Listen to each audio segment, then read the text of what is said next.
Hi folks, Crypto Noob here, and this is just a very short video to illustrate the mathematics behind recovering your losses. Now, I do believe in holding and dollar cost averaging to a degree. However, when we're in a bear market, things can change very rapidly. And this is an example just where I'm holding some coins that I've purchased, $1,000 worth. And for this example, you could pretend it's Polkadot or whatever, but it's $25 a coin. I've bought 40 of them, and I'm holding I bought $1,000 worth. Now, at this moment in time, Bitcoin's down around about 60%. If we just knock that on the head and say, right, that's where we are. So the price of that token is now $10, and therefore my investment is now only $400. I've lost $600. Now, in order to recover that, I need to get 150% back. So I need to get my 400 plus another 200. So I need 150% gains. Now, if you're holding something good long term and you still believe in it, then fair enough.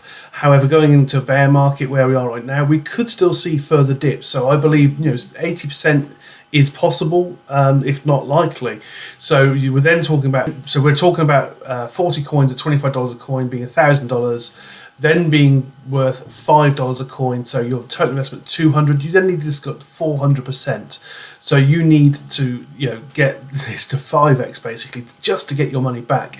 And if we're looking at crazy numbers like 90 and 95%, you can see here, if you're 90% down, you need this to go up 900% to get your full recovery back. And obviously, if the worst happens and it's down 95% and you still believe in it long term, it's got to go up 1900%.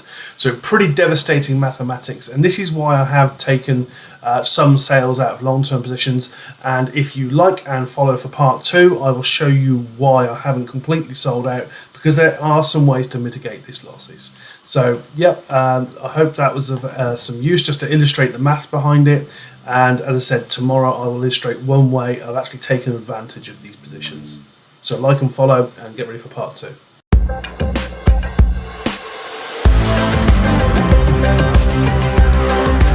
Hi everyone, this is Crypto Noob, and this is part 2 of a video that I have gone into how to recoup losses if you're a holder and dollar cost averager. As we approach this bear market, obviously the price impact becomes more and more significant. As I touched on in part 1, if we're getting into the region of 60% losses where we are now, you need this to come back up 150% before you even break even. So sometimes it's just a bit of a headache. A strategy that I have used at this moment in time to improve my position, for example, with ICP.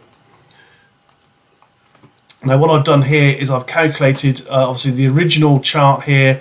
If you're talking about 6% losses, you need to recover 150%. So your $25 token is now $10, and you need 150% to recover that. However, if you then double down, so i.e. I put down another $1,000, so I'm doubling down on the amount I invest, not the holdings, the amount I invest. So I've now put 2K in.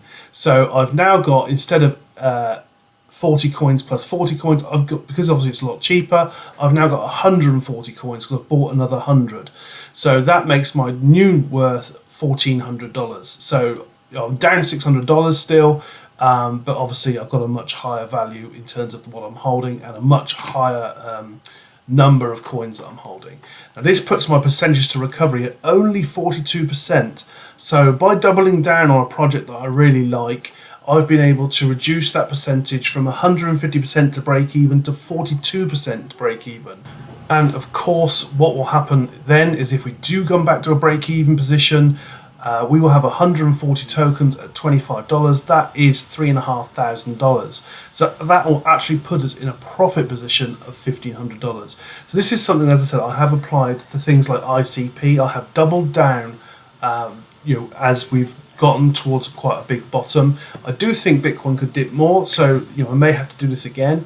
Or something similar, but it just shows you how if you really do follow it long term and you really do support it, don't just sell and take loss. Do consider actually just reducing your dollar cost average and buying more, because if you believe it's going to bounce back, then ultimately it's much more efficient to do it that way. Just my thoughts, and let me know what you think. Like and follow.